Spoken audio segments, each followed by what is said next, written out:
অতিরিক্ত গরম নিবারণের চেষ্টায় এভাবেই পানি স্প্রে করছে ভারতের গুজরাটের স্থানীয় প্রশাসন। বৃহস্পতিবার অঙ্গরাজ্যটির আহমেদাবাদ শহরের একটি প্রধান সড়কে দেখা যায় এমন দৃশ্য। গাড়ি চালকদের কিছুটা স্বস্তি দিতেই এই পদক্ষেপ। गर्मी पड़ती है तब मैं चालू कर देता हूँ, गर्मी टेम्परेचर गिरता है ना तो मैं चालू कर दूँ टेम्परेचर को।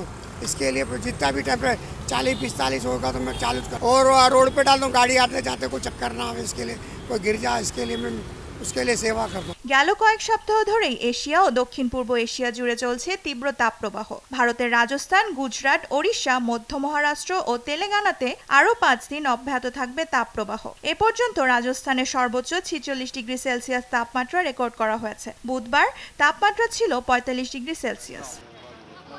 একদিকে তীব্র তাপপ্রবাহ, অন্যদিকে বৃষ্টিপাত। পশ্চিমবঙ্গের কয়েকটি জায়গায় জারি করা হয়েছে বৃষ্টি ও ঝড়ের পূর্বাভাস, ফলে সেখানে তাপমাত্রা কিছুটা কমেছে। দক্ষিণাঞ্চলের তামিলনাড়ু, কেরালা ও কর্ণাটকে দেয়া হয়েছে ভারী বৃষ্টিপাতের পূর্বাভাস। এছাড়াও ঘন্টায় 30 থেকে 40 কিলোমিটার বেগে ঝোড়ো হাওয়া বয়ে যেতে পারে।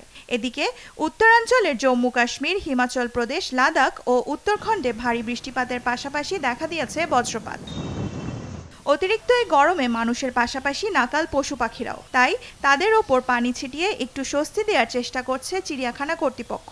अभी सुबह शाम डेली 2-2 घंटे स्प्रिंकलर केजेस में बाड़ों में चलाए जा रहे हैं और खस के ट्रैक्टरों पे सुबह शाम पानी लिए में छिड़काव किया जा रहा है।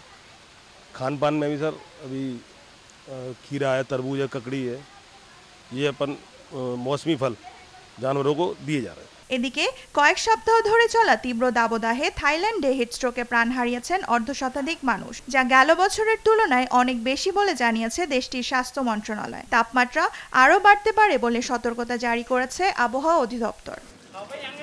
এশিয়ার পাশাপাশি মেক্সিকোতেও চলছে তীব্র গরম।